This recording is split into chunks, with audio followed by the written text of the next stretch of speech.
All right, thank you for joining us today. We are going to be reacting to Week 10 of college football and another week of upsets and no disappointment. I mean, it's been this was definitely an interesting week, and I really didn't think it would be because I thought the slate of games were kind of average. So. We've thought that several times this year. And then the week is surprising. These suckers will pop on you. No doubt. They're kind of finicky. And as you've noticed, we have a fallen soldier. He is not dead, but he did kind of bail on us tonight. The camera looks wonky and doesn't look perfect. Dallas is usually the one that sets it up. So. And also, it was weird doing it with just two people in the shot, not three. So we get a little bit of leeway there. But anyways, you want to try to do Dallas's so make sure you check out Cam Smith and all that goes on there. Thank you, Cam. He's got the insurance broker for those. I believe it's 65 or older. That sounds right. It may be 55. I believe it's 65 or older. And we'll have his card posted up here. You can see his information. And then the Just Jesus Radio Network is the internet radio. You can download the app or find it on the internet and stream it to your car, whatever. And good gospel music, preaching. I'm on there. He is on there. 8:30 a.m. on Saturdays. Lots of good preaching throughout the week. And it's commercial free and a good time there if you're interested in that. So just check his information out. It'll be down below in the description. But basically, in summary, as we say every week, Cam's the man. Absolutely. And but let's kick it off and let's talk about a pretty big upset, and that being Michigan State and Purdue. And I mean, Kenneth Walker still looked good, and Michigan State. I mean, it's not like they looked terrible, but I mean, and I was pretty surprised. Will came on here, our celebrity guest picker. He picked Purdue to win that game, and I thought to myself, Purdue does typically have that upset, but Purdue had it. They're giant killers. They are. And almost seems every single year, and that's what I was talking to Dallas before we filmed that video last week. I was like, but Purdue's already had that win. They beat Iowa. But they're doing it again. And, I mean, it just seems, as you said, they find a way to pull off that big upset. They're no longer the Boilermakers. They are the giant killers. They are. They are the giant slayers, absolutely. I mean, I will say this. I thought Michigan State deserved their ranking. Absolutely. But I did not believe they were the third best team in the nation. And as me and Dallas got into it last week, you could argue that they deserve to be ranked number 2. Sure. But as I said, they're not the second best team in the country. I think this week kind of showed it. But to piggyback off of that, we'll talk about who is ranked second best team in the country, that being Alabama. And they struggled at home against LSU. Man, alive. Now, and here's the thing. Alabama-LSU is an age-old matchup. 100%. An age-old rivalry. And I understand the perspective of somebody that would say, oh, well, LSU's always going to play Bama close. Right. But you got to understand something here. LSU's terrible. Yeah. That's what I'm saying. On paper, you look at it and you say, LSU don't stand a chance. They're not good. Their head coach is fired but still coaching for them. They've struggled all year, especially defensively and being able to run the ball. They're injured as anything. They're injured. You would look and say, man, Bama's going to win that game big. And LSU probably should have won that game. Yep. They had every chance to win that game, and they still ended up losing that game by 6 points. I mean, Miles Brendan's not on the field. Nope. Not Max Johnson. Eric Gilbert don't play for him anymore. Nope. You got Derek Stingley wasn't on the field. That's what I was about to say. I think Elijah Ricks is out. Yeah, he wasn't on the field. Yeah. It's not like because the LSU that we saw week 1 has some on talent. paper, that's a talented team. That's a very good football team. This is shades of that team. And they probably should have beat Alabama at home. And they're playing with a coach that's fired. Right, exactly. That was a pathetic showing at home for Bama. And what's not only the score, because a lot of times scores can lie. Right, absolutely. LSU had 4 or 5 chances to win that game. Right at the end. It seemed like back to back to back they should have had an opportunity. And Max Johnson missed some throws down the stretch that it might be another upset that we're kind of talking about here. And if he can hit those, and if you're going to upset a team, we talk about it all the time, you pretty much got to play perfect. Oh, yeah, absolutely. You've got to make them beat you. 100%. You can't beat yourself. Exactly. You can afford to mess up and screw up against the nobodies, but when you're trying to upset number 2, you can't. But here's the thing, and we'll move on right after this to another game, but does Bama deserve to be number 2? See, that's what we were talking about before. I was like, who's actually the second best team in the country? Lost to A&M, which is now a top 15 team. Yeah. Weren't ranked. A&M's a good football team. They're a dang good football team. That's not a bad loss. A few chips fall their way, they could win the West. They could slip around, and find their way in the SEC championship game. But is Bama... And like I said, we were talking about it. Honest to goodness, who would you say the second best team? Because I don't know. I don't believe it's Oklahoma. Yeah, we've said it all year, and we'll continue to say it. It is genuinely Georgia.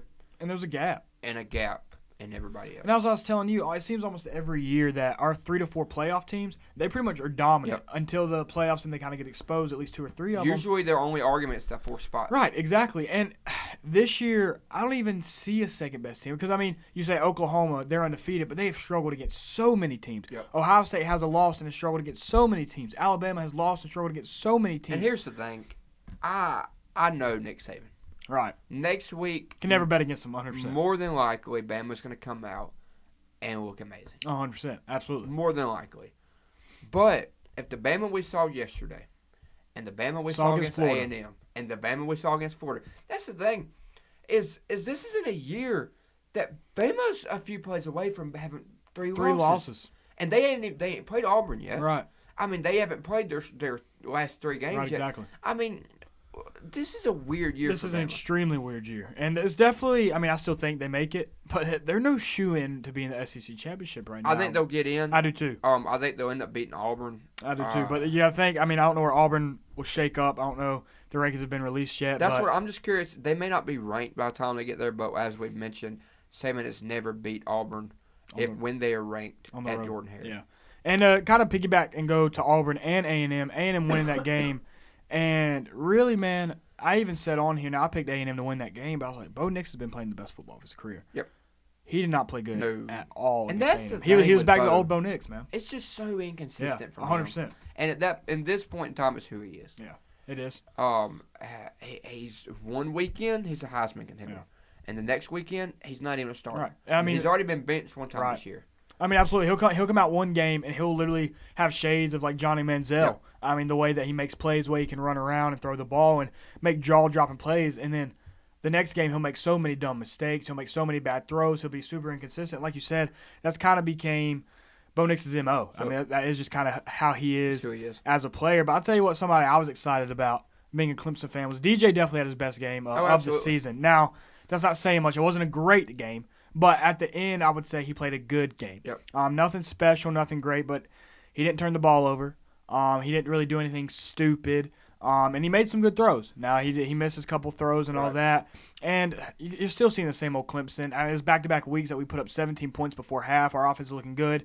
And then we couldn't really score until the very end of the game. Right. And then we were able to get the ball in a little bit. Louisville looked good. That Malik Cunningham is better than I thought, to be honest with you. Because I was talking to Dallas. That cat's good. He is. I was talking to Dallas before the game. He's like a mini Lamar Jackson. He is. He really is. He's like the Dollar General version of Lamar Jackson. And that's a little bit disrespectful to him. Yeah, it really might be. He might be maybe the Walmart version. Kind of like the Magellan. The Magellan? I like that. Because like Magellan camo isn't mossy oak camo. No. But it's pretty good right, camo. Yeah. I mean, I've killed a whole lot of birds in Magellan camo. I mean, it gets the job done. Absolutely. Right. And I was talking to Dallas about him before the game, and he's like, man, their quarterback's really good. Don't hate on Magellan. And I'll be real honest with you. I was like, make good calls. I was like, he's not that good.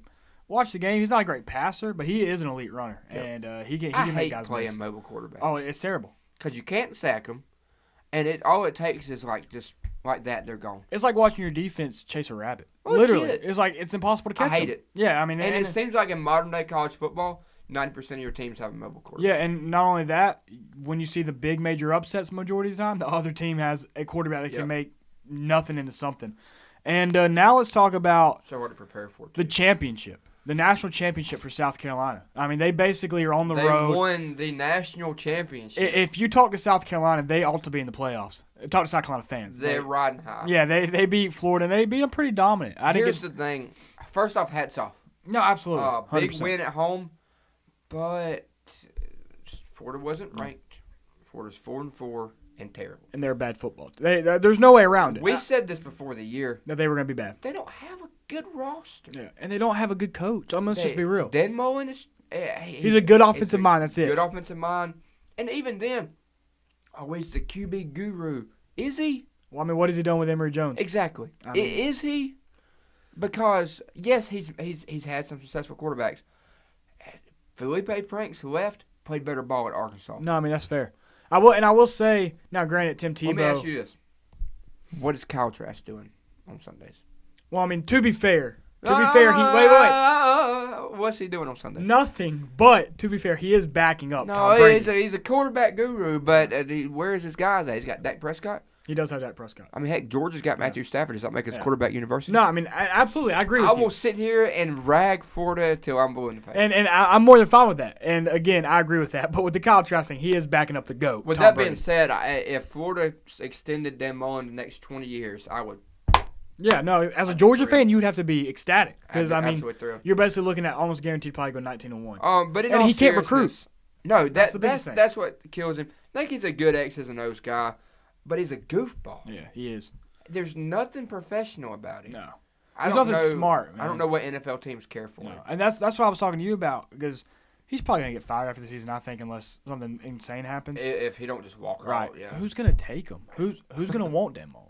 I don't know, dude. I mean, maybe a low-tier college team. Now again, he did some really good things at Mississippi State. He even had a good 8-4 season at Florida last year. He's won his division once. Yeah, but I wouldn't SECs. want Dan Mullen. No. Not the way he handles the press, not the way he handles the media. But to get off of that, let's see what we've checked off. We've gone over Michigan State, Purdue. Let's go to UNC and Wake Forest. Man, what the heck? That game was crazy. They just decided not to play defense. I think last year it was like 59-52. They may as well. The defenses may as well just not watch film that week. Legit. They may as well take the week off. And just let the offenses go. If It'd you're be like going to give 7-on-7 up 50, drill. there's no sense in grinding. No, not at all. And I'll tell you what, somebody that's kind of flying under the radar that was not flying under the radar preseason, Sam Howell, he's playing really good football. He really is. He's not being talked about. It's just because of how bad the team is. Yeah, they're not winning like people expect him to. And I would say maybe he's not putting up quite the numbers maybe we expected him to. Winning helps your national perspective, but scouts and film doesn't lie. No, absolutely. And he's way more of a dual threat than I even realized. I agree. Really, this year, I would say that's probably the biggest thing that's probably going to help his draft stock. Right. He's ran very well as a running quarterback this year. And we saw it again yesterday against Wake Forest. I mean, he was running all over the place against them. He's a dang good quarterback. Yeah, he's a dang good quarterback. I think he had almost 140 yards rushing, 1 or 2 rushing touchdowns. And that's, like you said, that's what's caught me by surprise. Right. I knew he had the best deep ball in college football. I knew he had a good arm. Yeah. I knew he had a quick release. I knew he was good in the RPO game. I didn't know the man could run. Like, I knew he could scramble, but I didn't think he would have. I don't know what it is at this point. After how many sacks he took, which was a ridiculous, I think 30-something? Right, something crazy. And I was thinking to myself, like, I would say I know at least 2 or 3. He might have 4 or 5 100-plus rushing yard games this season, which is pretty insane to me. How was he not more in the Heisman talk? And I understand team success matters. Right, that does matter. And I continue to say it. If you truly have the best player in college football, it should make you win games. No, I should agree. Win games. Because if you're the best player in college football, you should have an ability to will your team. I couldn't agree more. And it honestly surprises me, though, which I'm assuming he's probably going to come back. Well, I'm surprised because, I mean, coming into the season, he was projected to be kind of like a top 5, top 10 pick for sure. Him and Spencer Rattler would be the top 2 off the board. And he's kind of fallen off there, but his play has not been bad this year. His team's just not necessarily produced. But I'll tell you what, Sam Hartman for Wake Forest played a great game. Absolutely. I mean, I think he had 5 touchdowns, 1 interception. They still lost that game. Has done there? Dave Clawson, their head coach, has been a dang good head coach for a while. Because you look back at Jamie Newman, obviously he went transferred to Georgia and then disappeared. They've had some, and I mean, quarterbacks do that. Right. That does seem to happen. We might talk about that in a later video this week. So keep your eyes out on that. But that has seemed to happen. But I mean, they had Jamie Newman looking good. Now you've got Sam Hartman. I mean, Wake Forest, somebody over there knows how to run an offense. And I mean, like I was saying, Dave Clawson, their head coach, he don't get no national. Has he been there? Is he the same guy? Yeah, he's been there for quite a while now. Okay. I don't know exactly how long, but I mean, he's been there for a good little while. To pick him up. Yeah, he don't get no national attention much, but Duke can coach. LSU, man. And he's a definitely good offensive mind. If I say LSU, I'd want him. Yeah, because, I mean, last year Wake Forest put up 50-something against them. I mean, against North Carolina. I mean, Wake Forest is always putting up points. They're doing good at the quarterback position, as you said, Jamie Newman, Sam Hartman. But I think that about covers it as a reaction. I think we've covered everything that I wrote down. Just real quick. Let's see if we got it. Because I have to. We'll talk about Georgia. All right. I skipped over that. That's on me. JT comes in, and he did throw a pick, but I'm not even it could have been caught. It was a bad ball. They got tipped. It was a little bit unfortunate. Like I said, it was an off-the-mark ball. Should have been thrown. He's obviously rusty. No crap, he hasn't played in 4 or 5, 6 weeks. I still think JT's a better option, but I can understand rolling with Stetson right now. With the fact that JT's rusty, get up and let him get back to game speed. But with that said, Georgia continues to do what nobody else is doing, and that's be dominant. And like I said, or like we said early in the video, there's a gap. There is. Typically, there's a gap after about the second or third team. There's a gap between the first team. Right? There is. Gap. There's nobody else that you look at Saturday and go, wow, they are absolutely because we know Georgia's got that generational defense. 100%. But the Georgia and y'all team, have a plethora of weapons as well. Right. That's the thing. And this is what I was telling some Georgia fans. And this is why I believe we can beat Bama. I believe we can win the national championship with Stetson Bennett. I mean, I wouldn't be totally shocked. I'm just going to say that. I believe that because of the weapons we have. Yeah. in the defense we have. I mean, Stetson's putting up 30 points a game. Yeah. And he's not looking very great. Right. He's looking okay. Yeah. And he's had some good games. Auburn and Arkansas, he played great. No, he did. Especially Lights Auburn. out. Auburn, he played exceptionally well. Yeah, and Arkansas, we were very run heavy. But Right. Auburn, he played very dang good ball. Because y'all came out passing in that game. Oh, and we threw over the top. Now Auburn's secondary is buns. Right. But he played dang good football. Like I said, I want JT. I believe Georgia can win the national championship with Stetson Bennett. I don't believe it'll be as easy. Right. I think we have a lot closer games than we could have had. I think it's doable. Like I said, I think I think JT's the guy. I think he's better. But Stetson, I tip my hat to him, and I know I've called him a midget and things like that. I joke around. I think it's funny.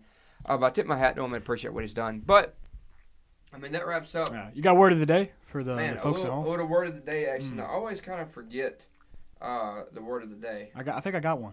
Dude, hold on. You got one? Well, I mean, I was going to shout No, out. go right ahead. No, you go ahead. Cotton. Cotton. Cotton is the word of the day. Johnson. Comment Cotton if you're still watching, and let us know your thoughts about college football. It's been crazy this season. Cotton. All right, Thanks look for here. watching. Thanks for watching. Check out Cam Smith down below.